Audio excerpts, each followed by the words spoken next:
T'es pas dans l'écran, t'es pas dans l'écran. Je te vois vraiment pas. Éventuellement, je vois peut-être un tout petit peu ton pied là, mais ouais, ça va. Bon, c'est pas grave. Alex. Jeffrey, est-ce que je peux te demander juste Test 1, 2. un petit test de pote? Ouais, c'est celui-là. Test 1, 2. C'est correct, c'est bon.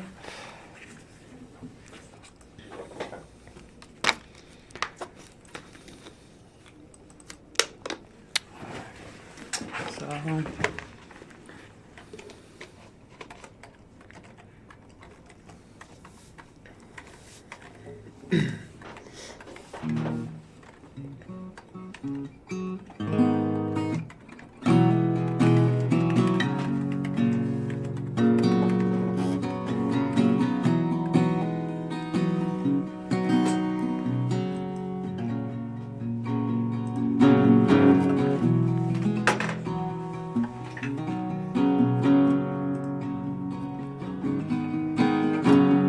Tu veux qu'on commence sur quelques notes de musique? On peut, ouais. On peut.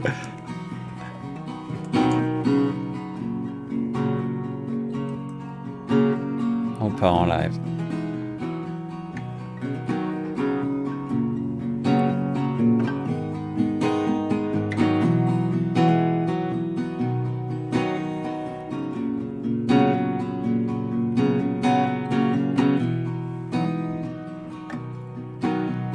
On est toujours sur la radio francophone de Toronto, sur ces notes de guitare. Ici, Guillaume Laurin dans l'émission Retour de choc.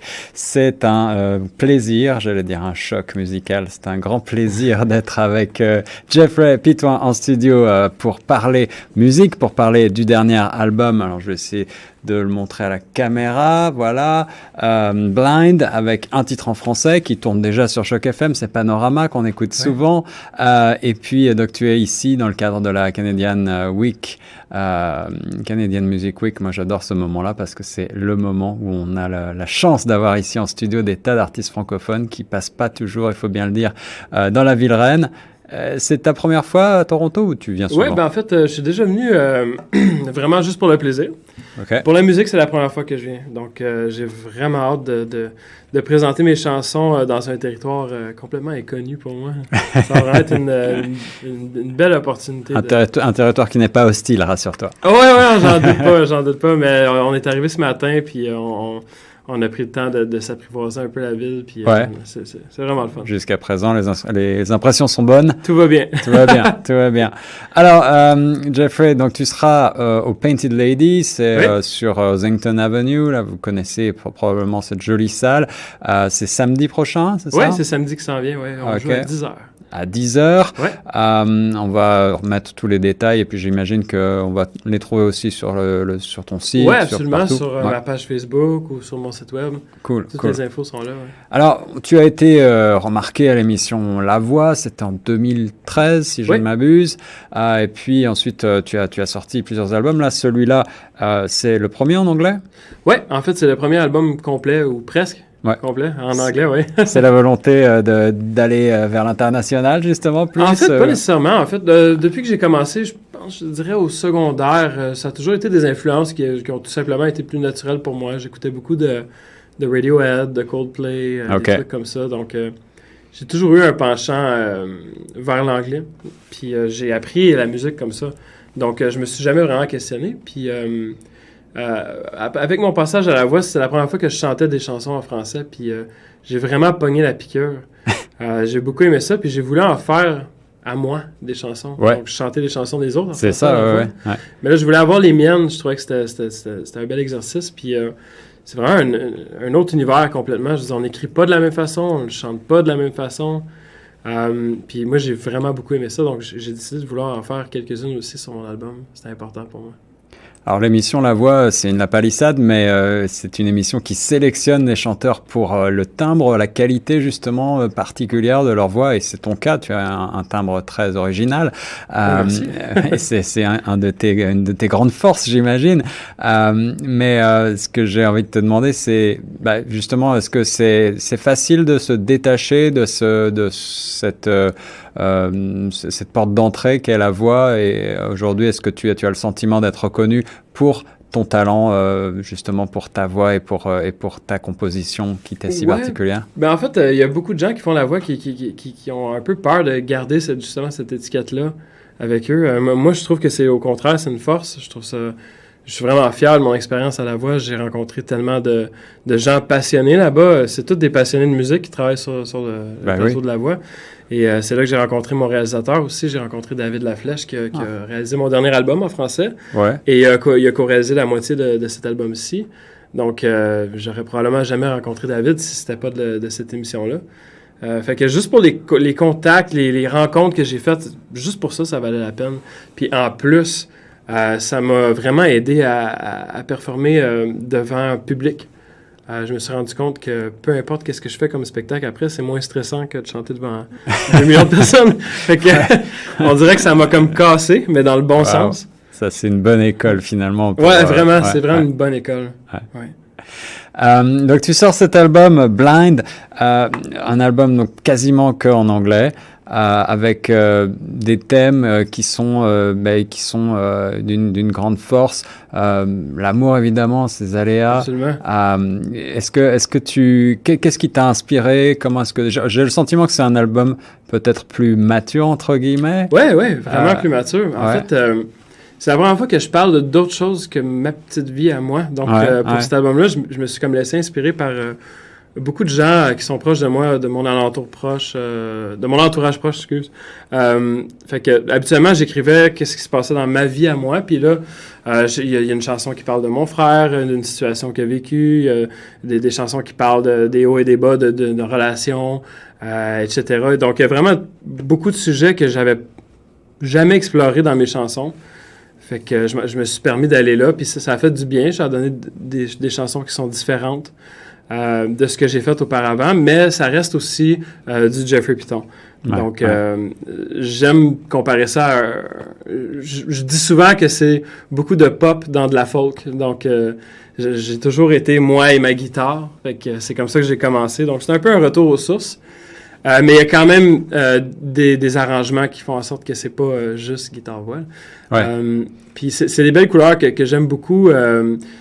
J'ai trouvé avec mon premier album complet que j'avais fait que j'avais rajouté des instruments que j'étais pas 100% à l'aise à refaire live.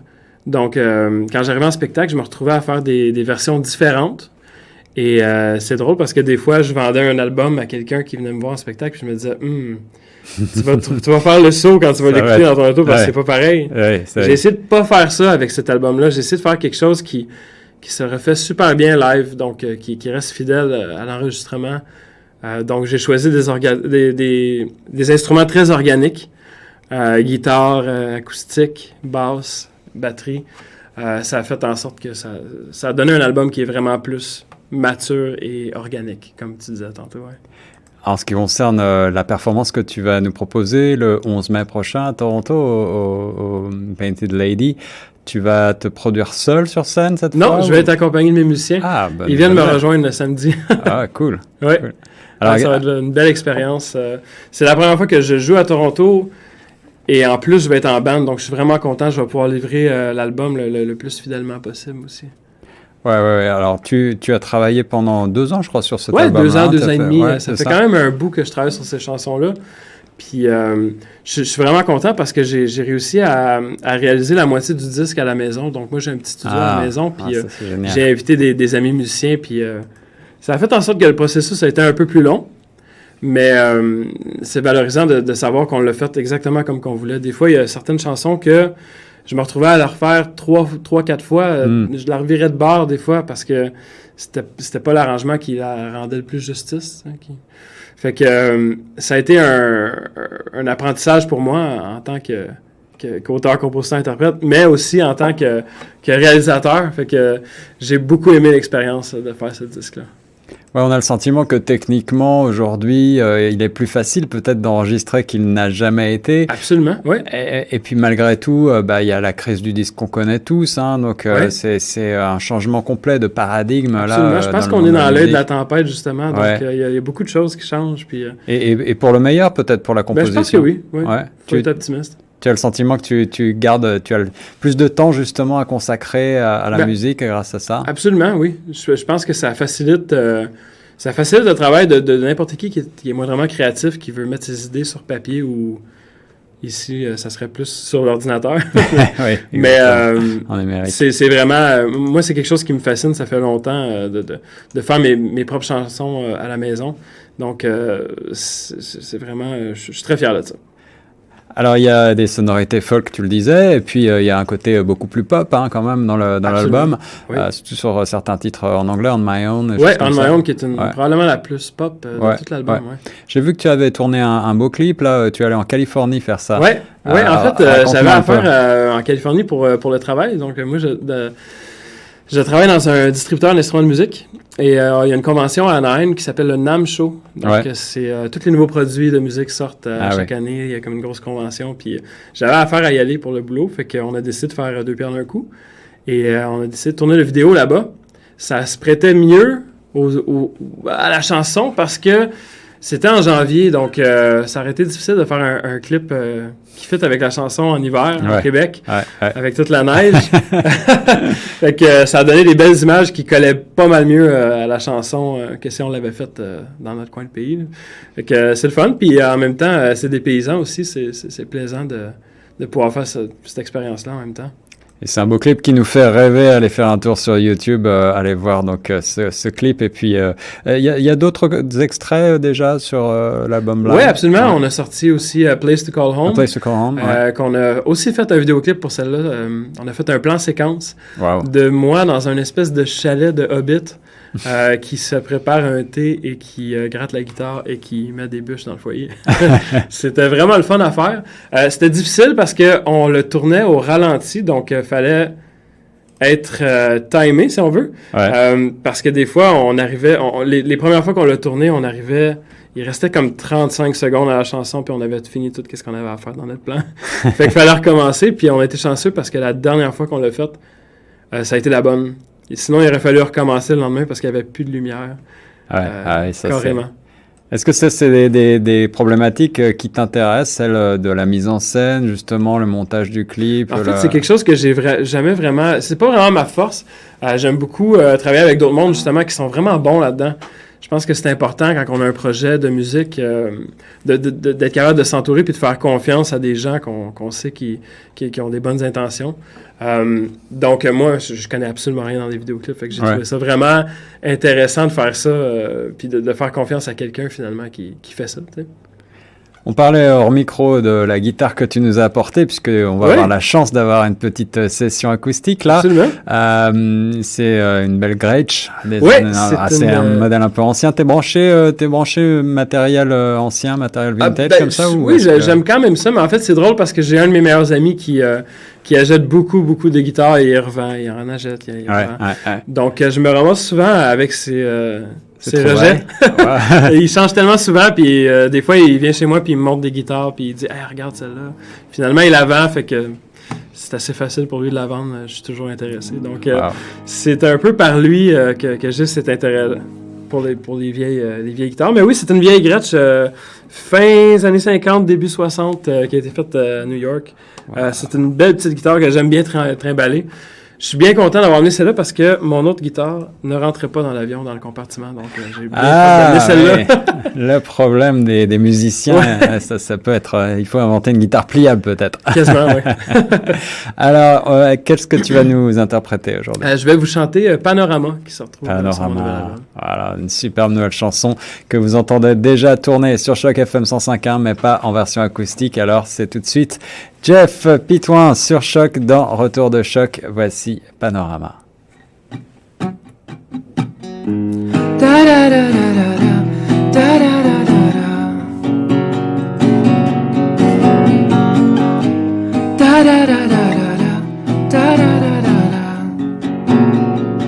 Je n'ai pas vu le temps passer. J'ai dormi toute la journée. Que c'est facile de se perdre dans le labyrinthe de Morphée. Les pieds coulés dans le ciment à chaque enjambée que je prends. Si jamais je m'en sors vivant, j'aimerais enfin pouvoir te dire qu'on va pouvoir se prendre par la main. Tu verras, nous serons seuls à seuls jusqu'à demain. Si tu veux, on pourra regarder le panorama vu d'en haut. Comme c'est beau, et rêver d'un avenir qui se fond dans l'horizon.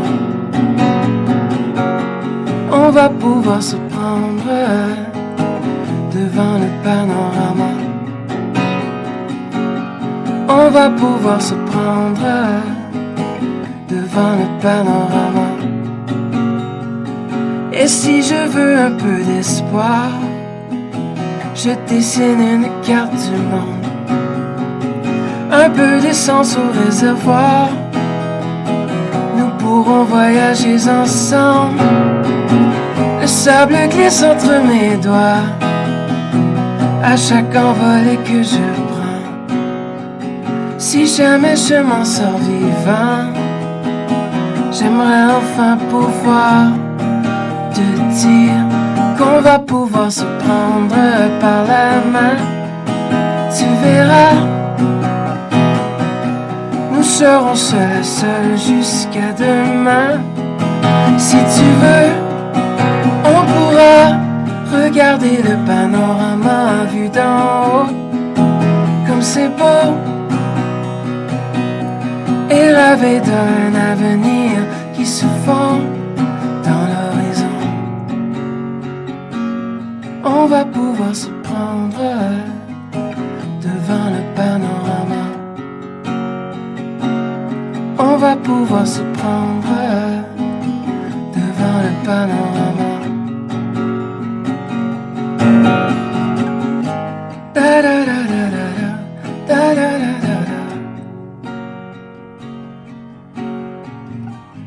da da da da da da da da da da. Jeff Pitoin sur Choc Panorama, issu du tout nouveau, très beau nouvel album, j'en perds mes mots, que voici. Jeff Pitoin, Blind, c'est un grand plaisir, merci beaucoup. Merci pour l'accueil, Guillaume, c'est super gentil. C'était, voilà, j'en ai des frissons. Je te souhaite un très bon concert. Je vous le rappelle, c'est donc le 11 mai prochain au Painted Lady, ce samedi même, à partir de, tu m'as dit 10h. 10h, voilà. Venez nombreux soutenir les artistes francophones dans la ville Rennes. Montrez-leur que vous aimez la chanson francophone. On continue, quant à nous, sur les ondes de Choc tout de suite. C'est bon. Très cool. Yeah.